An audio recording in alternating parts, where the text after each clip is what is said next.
আমার বাচ্চা না হওয়ায় আমার শ্বশুর শাশুড়ি আমাকে অনেক বাজে বাজে কথা বলত। এরপর আমি একদিন আমার জামাইকে নিয়ে ডাক্তারের কাছে গেলাম।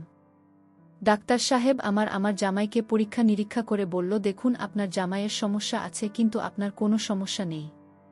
আপনার যদি সন্তানের প্রয়োজন হয় তাহলে আপনাকে একটি কাজ করতে হবে। যদি কাজটি ভালোভাবে করতে পারেন তাহলে আপনার বাচ্চা হবে। আমি বললাম, কি কাজ ডাক্তার সাহেব? তখন ডাক্তার সাহেব আমাকে বলল, একদিন তোমাকে আমার সাথে একটি জায়গায় যেতে হবে, তাহলে তোমার বাচ্চা হবে। তারপর আমি ডাক্তার সাহেবের কথা বিশ্বাস করে সেখানে গেলাম।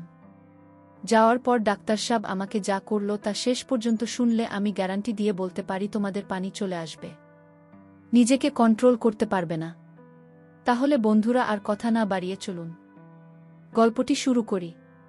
তবে গল্পটি শুরু করার আগে তোমাদের কাছে আমার বিশেষ অনুরোধ, তোমরা অবশ্যই আমার চ্যানেলটি সাবস্ক্রাইব করে পাশে থাকা বেলাল বাটন জন করে রাখবে, কারণ তোমাদের জন্য রাত জেগে অনেক কষ্ট করে আমি ভিডিও তৈরি করি। বন্ধুরা, আমি তাসনিয়া তানিশ তুলি।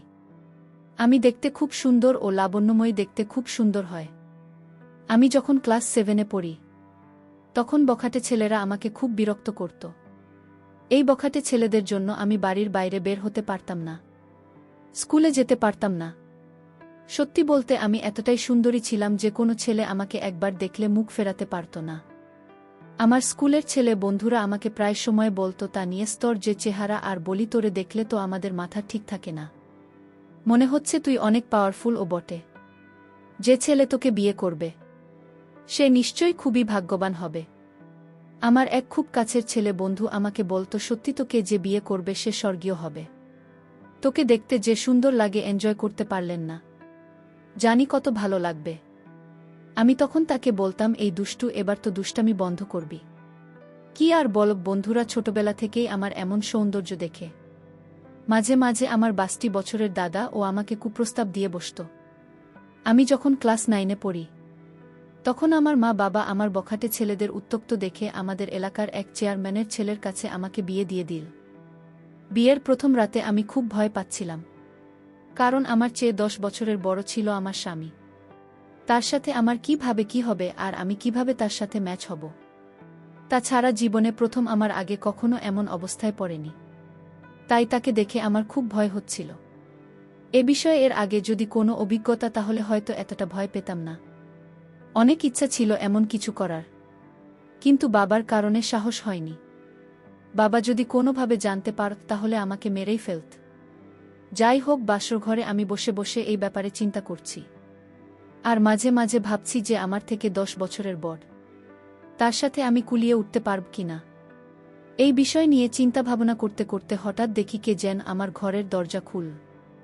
চোখ মেলে চেয়ে দেখি আমার স্বামী পুরো বাসর ঘরের প্রস্তুতি নিয়ে আসছে। আমার স্বামী দেখতে খুবই সুন্দর ও হ্যান্ডসাম, একেবারে জামাইয়ের সাজ এসেছিল। তাকে দেখে সেদিন আমার খুব ভাল লেগেছিল। সে রুমে এসে দাঁড়াতে আমি তার পায়ে ধরে সালাম করলাম। তারপর তিনি আমাকে তুলে বিছানায় বসিয়ে দিল। খুব ভালো লাগার মতো একটি পরিবেশ ছিল তখন। চারদিকে গাঁদা ফুলের ঘ্রাণ, জীবনে প্রথম এমন পরিবেশে আমার অনেক ভালো লাগছিল। তার কিছুক্ষণ পর আমার স্বামী আমার সাথে বাসরঘরের আনুষ্ঠানিকতা শুরু করল। প্রথমে তাকে দেখে ভয় হয়েছিল, কিন্তু পরে আস্তে আস্তে আমার ভয়টা কেটে গেল। সত্যি বলতে কি, তাকে দেখে আমি রকম ভেবেছিলাম, আসলে সেরকম না। তাকে দেখতে অনেক শক্তিশালী এবং হ্যান্ডসাম মনে হলেও তার ভিতরের দিকটা মোটেও শক্তিশালী ছিল না। তাই সেদিন তার সাথে আমার খুব বেশি হয় নাই। অবশ্য সেদিন রাতে অনেক গল্প করেছিলাম। আমরা গল্প করতে করে এভাবেই বাসর রাত আনন্দ করে আমাদের সময়টা পার করলাম। সেই রাতটি সত্যিকার অর্থে আমার জীবনের একটি স্মরণীয় রাত ছিল। খুবই মনোমুগ্ধকর রাত ছিল আমার জীবনে। আমরা সেই রাতে অনেক আনন্দ ফুর্তি করে আমাদের বাসর রাতের আনুষ্ঠানিকতা শেষ করলাম। এইভাবে আনন্দ ফুর্তির মাধ্যমে আমাদের দাম্পত্য জীবন চলতে লাগল। দেখতে দেখতে আমাদের দাম্পত্য জীবনের প্রায় 4 বছর হয়ে গেল। কিন্তু দুঃখের বিষয় হলো, আমাদের এখন পর্যন্ত কোনো বাচ্চা কাচ্চার মুখ দেখা হলো না। আর এজন্য আমার জামাই মাঝে মাঝে খুব হতাশা ভোগ করত। আমি নিজেও হতাশ হয়ে পড়তাম। এরপর একদিন আমার জামাই আমাকে বলল, শোনো তানিজ, আমার মনে হয় কারো না কারো কোনো সমস্যা আছে। আর তা না হলে আমাদের বিয়ের 4 বছর হয়ে গেছে, এখনো কেন আমাদের বাচ্চা কাচ্চা হয় না? এক কাজ করো, চলো আমরা ভালো কোনো ডাক্তারের কাছে যাই, তাহলে হয়তো আমরা বাচ্চা কাচ্চার মুখ দেখতে পারব। আমি বললাম ঠিক আছে, চলো তাহলে আমরা একটি ভালো ডাক্তারের কাছে যাই, গিয়ে আমাদের সমস্যার কথা বলি। পরের দিন আমি এবং আমার জামাই একজন ভালো ডাক্তারের কাছে গেলাম। শিলিগুড়ির খুব নামকরা ডাক্তার তিনি, তার প্রশংসা আছে অনেক। ডাক্তারের কাছে গিয়ে আমার সমস্যার কথা খুলে বললাম। ডাক্তার বাবু, আমার বিয়ে হয়েছে 4 বছর হয়েছে, কিন্তু আমার এখনো কোনো বাচ্চা হয় না। ডাক্তারবাবু, আমাদেরকে একটু ভালো করে পরীক্ষা করে দেখেন, কি সমস্যা, আমাদের কেন বাচ্চা হয় না। এরপর ডাক্তার সাহেব আমাদের দুজনকে পরীক্ষা করলেন। আমাদের দুজনকে পরীক্ষা করে ডাক্তার সাহেব বললেন, মিস তানিস, আপনার স্বামীকে একটু বাইরে যেতে বলেন, আপনার সাথে আমার একটু পার্সোনাল কথা আছে। এরপর আমার স্বামীকে ডাক্তার সাহেব একটু বাইরে পাঠিয়ে দিলেন। এরপর ডাক্তার সাহেব আমাকে বললেন, মস্তানির পরীক্ষার রিপোর্টে পরিষ্কার বোঝা যাচ্ছে আপনার কোনো সমস্যা নেই, কিন্তু সমস্যা আপনার জামাই। আর আপনার জামাইয়ের যে সমস্যা ধরা পড়েছে, আমার মনে হয় না যে আপনার কোনো দিন বাচ্চা হবে।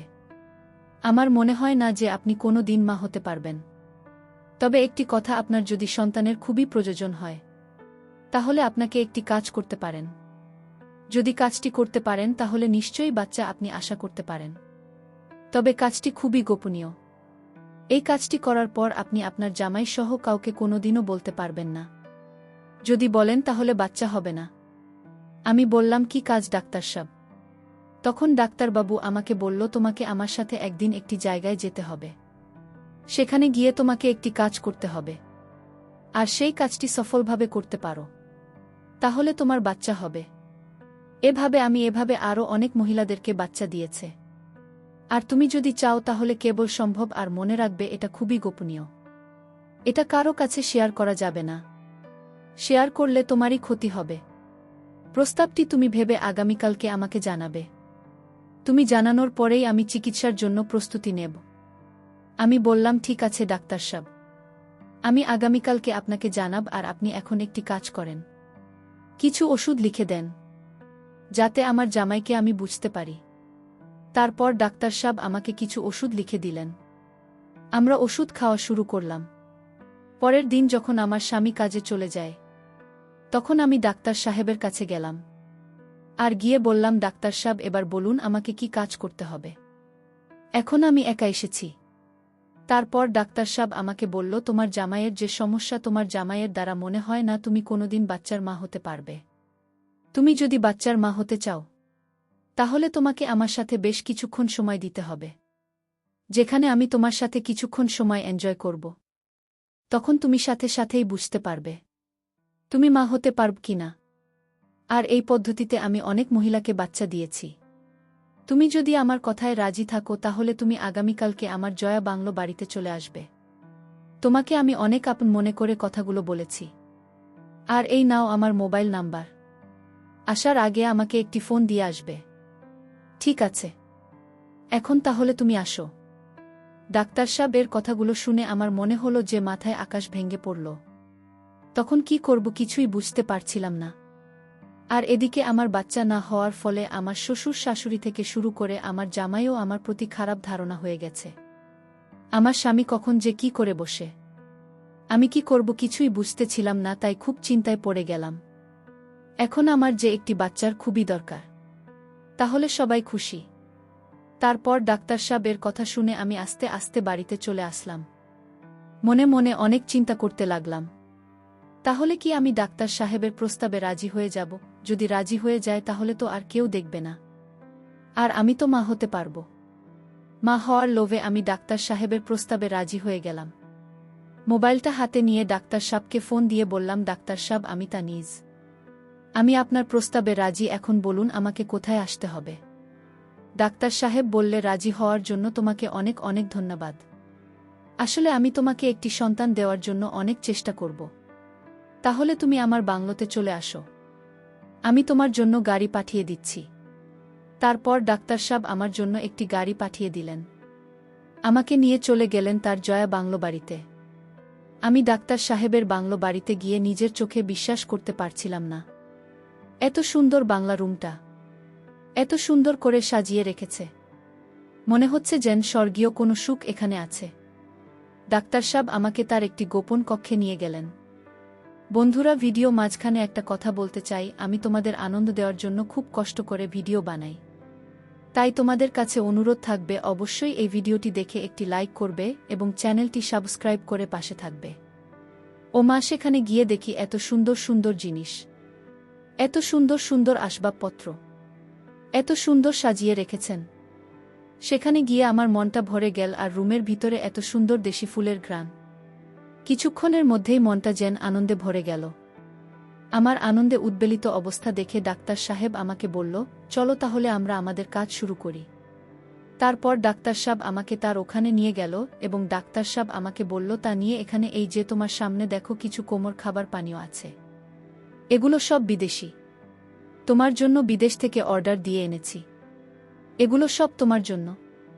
প্রথমে তুমি এগুলো খাবে, খাওয়ার পর এই ট্যাবলেট খাবে, তাহলে দেখবে তোমার মধ্যে আলাদা একটা এনার্জি কাজ করছে। তারপর যদি তুমি আর আমি মিলে কাজ করি, তাহলে দেখবে 100% ভালো রেজাল্ট পাবে। আমি ডাক্তার সাহেবের কথা মতো এই ওষুধগুলো খেলাম। ওষুধগুলো খাওয়ার পরে ওই বিদেশি কোমল পানীয় খেলাম। খাওয়ার পরে দেখলাম আমার ভিতরে অন্য রকম কাজ করছে। মনে হচ্ছে যেন আমার ভিতরে ভিতরে চরমভাবে শক্তিশালী হয়ে উঠছে। আমার মন প্রাণে অন্য কিছু চাইছে। আমার গায়ে অন্যরকম ফিলিংসের কারণে কারো সঙ্গে নিতে চাইছে। ডাক্তার সাহেব আমার পরিস্থিতি বুঝতে পেরে ডাক্তার সাহেব আমাকে বলল, এই তো সময় হলো আমাদের কাজ করার।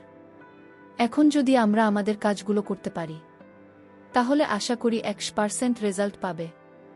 এই বলে ডাক্তার সাহেব আমার সাথে এক ভিন্ন রকম আচরণে মেতে উঠল। ডাক্তার সাহেব যখন প্রথম কাজ শুরু করবে, তখন তার প্রস্তুতি দেখে আমি একটু ভয় পেয়ে গেলাম। তাকে দেখে আমার কাছে মনে হলো যে বিদেশি কোনো এক পালোয়ান। প্রায় লাগাতার 2 ঘন্টা কাজ করার পর আমাদের মধ্যে স্বস্তি ফিরে পেলাম। কি ভয়ানক রূপ ডাক্তার সাথে! সেই দিন ডাক্তার সাহেব প্রায় সব কিছু লণ্ডভণ্ড করে দিয়েছিল।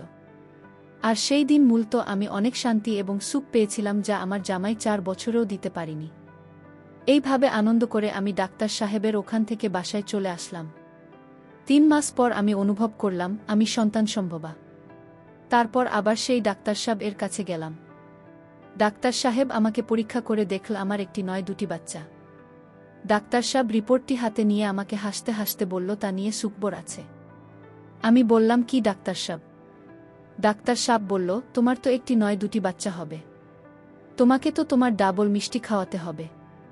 আমি বললাম, ডাক্তার, সব মিষ্টি তো আপনি আমাকে খাওয়াবেন, সবই তো আপনার জন্যই সম্ভব হয়েছে, আর কি খেল দেখালেন। আমার জামাই 4 বছরে একটি দিতে পারল না, আর আপনি একদিন এই 2টি দিলেন। আপনি তো স্যার ডাবল সেঞ্চুরিও করে ফেললেন।